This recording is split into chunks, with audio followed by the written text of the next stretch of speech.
7 dotări premium care ridică această proprietate la un nivel aparte. Rămâi cu noi până la final să le descoperim împreună.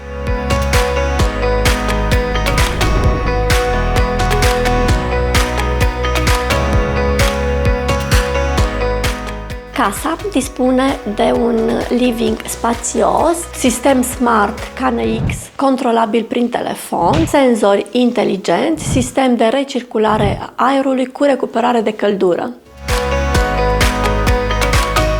Dormitoarele sunt luminoase și primitoare. Iar băile beneficiază de finisaje de calitate superioare. Aici avem un sistem de decifrare, iar casa este echipată cu panouri fotovoltaice care reduc semnificativ costurile utilităților. Oare cum ai putea profita la maxim de acest spațiu?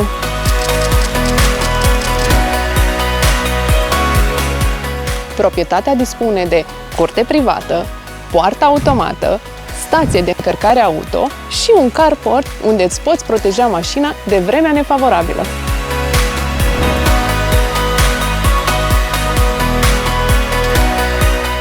Programează o vizionare Și vino să vezi tot ce are de oferit această casă.